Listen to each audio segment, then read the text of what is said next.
Tem amigo meu, colecionador aqui, que o cara vende tranquilo, cara.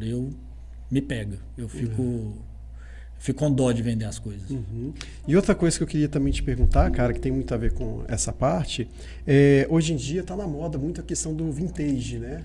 Aquelas questões, por exemplo, eu vejo, por exemplo, até em loja de livro, leitura, por exemplo, aqueles vinis que eles fizeram agora, recentemente, para as pessoas poderem comprar, né? O equipamento, alguns vinis também, eu já vi vendendo por aí. E assim, você acha que essa moda do vintage, ela pode vir para os games também, eles começarem a fazer fitas, justamente para balancear essa questão do preço desproporcional? Já fazem. Já fazem? Já fazem. Oh. Isso é mas fazem no preço a essas alturas ou não? Esses jogos que eu comentei são os famosos jogos repros. Tem o pessoal da Old Games lá de São Paulo. Tem muita gente que eles fazem réplicas praticamente perfeitas. E vendem a preços acessíveis. Assim, um jogo com caixa e manual funcionando bem para você jogar direto do seu console, às vezes R$150, R$200. Um jogo que o original sairia 4 mil, 5 mil. Um grande exemplo disso, por exemplo, Chrono Trigger. Já ouviu falar do Chrono Trigger? Já. É um jogo que hoje em dia, completo com todos os mapas, ele sai por R$6 mil mais ou menos. Acha mais barato, mas a média é essa. Tem muita gente que faz uma réplica dele praticamente perfeita, traduz para português. Mas tem como você diferenciar, né?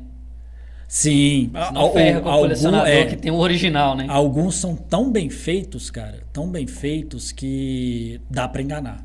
Mas a maioria dos caras, pelo menos os que eu indico pra galera comprar e tal, igual o Edivaldo da Old Game, ele é um cara que ele coloca lá a logo dele para mostrar, isso aqui é uma réplica, não é original e tal. Então tem muita gente que faz esse trabalho e, cara, é importantíssimo, né? É uma forma de você colecionar e jogar com qualidade e gastando pouco. Porque outro problema que a gente tem disso também são os videogames ópticos, né? Igual o PlayStation 1, PlayStation 2, que o disco, dependendo do que você coloca lá, o leitor vai pro saco. Eu já tive esse problema com o Play 1. Aí o que a galera faz? Essa galera que faz os repros, eles fazem os discos como na época, prensado industrialmente, é uma mídia de extrema qualidade, é uma forma até de você... Porque, cara, videogame, esses videogames com leitor, GameCube, Dreamcast, PlayStation 1, é questão de tempo. Ou a mídia vai pro saco, o CD, ou o leitor vai pro saco. Então esse tipo de trabalho de conservação ele é muito importante, até às vezes para você preservar o original que você tem, né? Para preservar o original que você tem. Então isso é muito importante e tem muita gente que faz esse trabalho legal pra caramba. Tem muito colecionador de repro. Que é legal, né? As perguntas aí? Deixa eu ver aí. Os comentários e tal. Vamos lá, o pessoal aqui está comentando bastante ativamente, só a galera do retrô aí, geral, em peso. Cadê? Chamando a galera de gorda. O pessoal Gorda? criou todo um roteiro aqui. Peso? Né? Tô zoando. Brincadeira, viu? O pessoal tá mais comentando jogos aqui que marcaram a vida delas, tá? O Caverna do Gordão, falando que alugava fita de Master, mas namorava as fitas de Super Nintendo. Hoje, se embolar na cama, cai um videogame no chão. Ai, ai. Chorão tá comentando aí sobre os nossos comentários aí, de que o povo realmente é muito imediatista e tal. O Igor tá comentando aqui o seguinte, ele lembro de que sexta-feira ia na locadora com meu pai ou com a minha mãe, eu escolhi um jogo e ele escolhia um filme. A sexta à noite a TV era minha para jogar, mas sábado à noite ficávamos juntos para ver filme. Olha que legal. Que legal, cara. Essa troca de experiência eu acho muito legal. E isso aproximava. Isso aqui também me lembra a questão de que pais e filhos se aproximavam bastante. Demais. Cara, nessa parte aí de jogar e tal, iam escolher fita junto, filme. Eu tenho umas histórias no... Eu tenho umas histórias no canal, cara, que é uma coisa assim que realmente me pega, assim. É umas coisas que... eu comentei aqui de Zelda, eu brinco de ser músico também, né? Eu faço aula de violão, gosto muito de música e tal. E algumas vezes eu faço no canal, eu pego junto com o meu professor, o Luiz Campores, que é um guitarrista excelente, a gente pega e faz umas versões de música, de videogame e tal. E um dos jogos que a gente fez foi o The Legend of Zelda do Majora's Mask, que é uma música que chama Song of Healing, que basicamente é a música da cura, né? E é uma música muito, muito densa, muito pesada, muito triste e muito bonita ao mesmo tempo. E a gente fez uma versão de guitarra, violão, voz, a gente fez uma pegada meio Clube da Esquina, fizemos uma coisa muito legal, assim, autoral. E teve um seguidor, cara, que foi o jogo da vida dele, que ele jogava com o pai dele. E o pai dele tava no leito de morte com câncer, cara. Caramba. E aí ele contando por isso e me agradecendo, porque eles assistiram, a gente fez um clipe, né? Ele assistiu esse clipe e ele falou que o pai dele adorou, eles começaram a chorar e tal, e que foi, tipo assim, uma última lembrança boa que ele teve com o pai dele, assim, graças aos videogames, cara. Isso pra mim, cara, é esse tipo de comentário que me motiva pra caramba fazer o que eu faço, porque dá muito trabalho. Os meus vídeos... Dá muito trabalho. Eu filmo caixa, manual, eu viro à noite, a Ramba aí é testemunha, mas esse é o tipo de coisa. Teve um outro amigo meu que estava até aí no chat, e de novo, vou tomar a liberdade de contar essa história dele, porque ele me permitiu, ele me autorizou. E o que esse cara me agradeceu, é o Rafael Blantes, quando ele me conheceu, o que esse cara me agradeceu, porque ele pegou Covid no auge da pandemia. E ele estava assim, no CTI entre a vida e a morte. E ele não tinha nada para fazer. Você vê o vídeo de recuperação do cara, é um negócio assim, impressionante. Você fala, caramba. E por que ele me agradeceu? Porque ele falou que a única distração que ele tinha lá no CTI, era o celular dele, o tablet dele, era ficar vendo meus vídeos. E aí ficava relembrando a nostalgia e uma coisa que ajudou ele na recuperação. Cara, eu escutar um negócio desse para mim é uma coisa surreal. Teve um evento que eu fui, que foi na Retrocon lá em São Paulo, que teve um seguidor que nem conhecia o cara, ele me abraçou e me agradeceu porque ele disse que eu ajudei o irmão dele a curar de uma depressão pesada com tendência suicida, cara. Porque o que ele falou? Ele falou, cara, a alegria que a gente tinha em família na infância era reunir na sexta-feira, alugar uma fita e pedir pizza. E meu irmão entrou numa depressão, e eu solto o vídeo toda sexta-feira, que é o sexta dia de jogar fita, que eu faço um review de jogo antigo. Então ele falou que uma das coisas que ajudou o irmão dele era justamente reunir com ele, que era o único momento que o menino saía do quarto, para pedir uma pizza e assistir ao meu vídeo. Aí eles assistiam em família e tal, e que ajudou.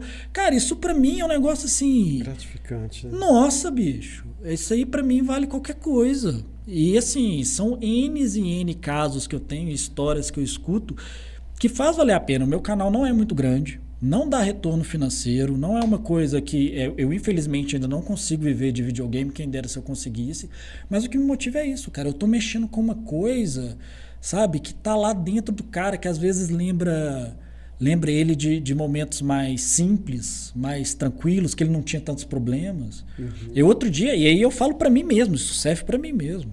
Outro dia a Ramba tava até me zoando aí, porque eu tava reassistindo Malhação 2004. Vagabanda e tal. Convenhamos, com razão que ela tava te zoando. E aí tava me zoando e tal. Pô, você tá assistindo e, pô, Malhação, cara, é um roteiro totalmente adolescente, é uma coisa... Eu falei, cara, isso me dá uma nostalgia tão boa. Me lembra da época que eu chegava da escola, era meu 3º ano, eu não tinha nada pra fazer, era só aula, estudar pra vestibular. Me traz uma época boa, assim, me traz uma lembrança boa. E o videogame é isso, cara. O videogame é uma das que eu chamo máquina do tempo. Assim como você tem uma música que você escuta, que você lembra de uma fase da sua vida, tem jogo que você joga e fala, nossa, lembrei do meu pai. Cara, isso eu escuto demais. Nossa, eu jogava isso com meu amigo que faleceu, eu jogava isso com meu pai que faleceu, meu avô adorava esse jogo. Assim, é uma viagem no tempo, cara. Legal, uma viagem demais, no cara. tempo. Muito gratificante. Não, pra mim é demais, cara. O Humberto tá te perguntando, a maioria dos jogos do Sexta são de quesitos questionáveis? Como você mesmo diz, qual o motivo para escolher esses jogos e fazer os reviews? É o Doisberto Games? É Humberto Fragão? Fragão. É, grande Doisberto Games, um abração pra você lá de São Paulo, colecionador também, amigaço meu. É o que eu disse, né? Eu gosto de sensação de locadora. Eu não sou... Você não vai me... É muito difícil. Eu não vou falar nunca porque às vezes acontece, às vezes até sem querer.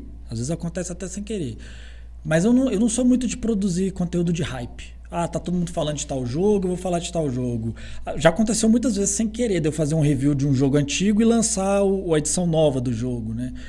Eu pego o que eu tô realmente afim de jogar. Eu olho pra prateleira e falo, velho, o que eu tô afim de jogar? Eu tô afim de jogar, de fazer o review desse jogo. Só que a questão que ele tá comentando aí é que, cara, hoje foi ao ar o episódio 148. Ou seja, foram 148 reviews de videogame antigo que eu já fiz no canal até hoje. Dos 148, cara, sei lá, 140 são jogos ruins. De gosto duvidoso. Mas é porque eu gosto. Hoje, o review que saiu hoje é um jogo de Atari Jaguar. O Atari Jaguar é considerado um dos piores consoles da história. Mas me pega isso porque eu tenho curiosidade para ver como que a galera pensava na época, como que a galera pensava para desenvolver o jogo, como é que ele fazia para complementar uma história, para construir um enredo. Isso me pega. Então, por mais que eu esteja xingando o jogo ou dando risada do jogo, é uma coisa que me traz esse prazer. Isso sem contar, claro, né? Os jogos ruins da época que a gente era obrigado a jogar porque a gente comprou e não tinha review no YouTube, não tinha nada. Então você alugava o jogo, era ruim, você ficava preso com aquilo. Então tem muito jogo ruim que eu jogo, que eu falo que é os jogos que eu amo odiar, e tem muito jogo que eu cresci na infância jogando ou então que eu tenho curiosidade para ver como é que era, sacou? Legal. Bacana demais. O Igor Oss está falando que foi resgatar o Resident Evil 0 do Game Club por conta da sua live de domingo. Eu fiz, Esse jogo é legal, cara, porque foi um jogo que eu comecei a jogar na pré-adolescência e não terminei. E eu fiquei com ele na cabeça. E era engraçado, cara, porque aí de novo a gente volta na história do que o videogame é uma máquina do tempo. Eu comecei a jogar ele quando eu comecei a fazer estágio. E o estágio que eu fazia, ele fica exatamente numa pista de Cooper, numa ciclovia lá perto de casa, que de vez em quando eu dou umas corridas, para não ficar só sentado jogando videogame. Uhum. E aí toda vez que eu passava na porta do estágio, eu tenho que zerar Resident Evil 0. Aí eu passava na porta do estágio correndo, eu tenho que zerar Resident Evil 0. Cara, isso aqui ficou anos. Toda vez que eu ia correr, pelo menos uma vez por semana, eu passava na porta do negócio e eu lembrava desse jogo. Aí eu falei, cara, se eu ficar enrolando isso, eu não vou zerar esse jogo nunca. Aí eu decidi, falei, pronto, próxima live Resident Evil 0. Pronto, acabou.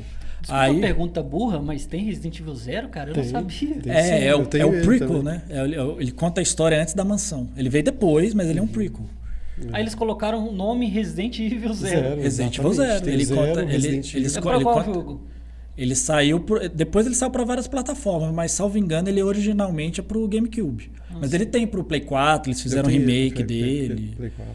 É um jogo muito legal, cara. É um diferente. Ele tem algumas diferenças assim que são meio chatas. Igual, por exemplo, você não tem baú. Isso é insuportável. Você lembra do Resident Evil que você tem baú? Eu lembro só do 4 que eu joguei. Só o 4 não tem baú, o 4 você anda com a maleta, né? Sim. Mas no Resident Evil 1 você tinha os baús que você guardava suas coisas. Sim. Aí eu vou guardar essa arma aqui, beleza. Aí você fecha o baú. Aí quando você vai em outro cômodo que tem um baú também, ele é interligado. Então a arma que você deixou aqui, você pega aqui. O Resident Evil 0 não tem isso. Você deixa a arma no chão. Se você tá aqui e precisa da arma, você tem que voltar aqui e pegar ela. E pegar a arma. Sem contar também que nos outros Resident Evil são 2 personagens. Uma hora você joga com um, outra hora você joga com outro. O Resident Evil 0 você joga com os 2 ao mesmo tempo. Você controla os 2. Exato. Cada hora com um, obviamente, né? Então é absurdamente complexo, cara. É muito complexo. Mas eu acho isso muito legal das minhas lives, cara, porque toda live que eu faço de um jogo antigo específico que eu pego pra zerar, aparece alguém especialista no jogo pra me ajudar. E nunca é a mesma pessoa. Isso é muito legal, cara. E essa pessoa sempre tem uma história com o jogo. Eu jogava muito. Aí os caras me agradecem. Esse do Resident Evil, que teve um cara, salvo engano, chama Bruno, que me ajudou muito. O cara sabia... Isso me impressiona. O cara sabia o mapa do Resident Evil 0 de cabeça. Ele falou, cara, eu jogava demais isso com meu amigo. Era um jogo que a gente tinha, a gente jogava muito. E aí, quando ele tava me ajudando e acabou a live, ele me agradeceu. Ele falou, cara, obrigado, porque isso me fez lembrar da época que eu ia dormir na casa desse amigo meu e a gente varava a madrugada jogando. Que massa. É muito legal, cara. É muito legal. É um sentimento muito bacana. Toda semana você faz live fazendo o que você gosta, que você ama, cara. E ainda tem esses feedback, né? Esse feedbacks das pessoas que também gostam da mesma coisa que você. É o que motiva. Isso deve ser sensacional. É o que motiva. E aí fica uma dica pra galera que tá começando, né? Igual, de novo, meu canal tá longe de ser grande, cara. Meu canal tá longe de ser grande, mas eu sou muito grato ao público que eu tenho, porque é um público muito fiel. Uma galera que, tipo assim, o meu engajamento, né, vamos chamar assim, ele é muito bom. Então, uma dica que eu tenho pra galera, tem muita gente que começa a produzir conteúdo sobre videogame e o cara desanima, porque às vezes o cara abre uma live, tem uma pessoa, 2 pessoas. Cara, são 2 pessoas que pararam pra te assistir. Bota mais 2 pessoas aqui, entendeu? Aí a galera fala, eu fiz um vídeo de 2 horas e só deu 60 visualizações. Eu falei, velho, 60 visualizações é mais que uma sala de cinema. São 60 pessoas que pararam pra te assistir, cara. Então, assim, a dica que eu dou é foca nisso. E assim, galera... Não se compare com outro gigante, compare com Não. você mesmo a cada dia, para você melhorar. E existem objetivos e objetivos. Tudo depende da proposta que você quer ter. Vocês são da área também, vocês sabem disso. A gente sabe que, interpretar o algoritmo é difícil, acompanhar é difícil e tal. Mas você sabe o que vai bombar, o que não vai bombar.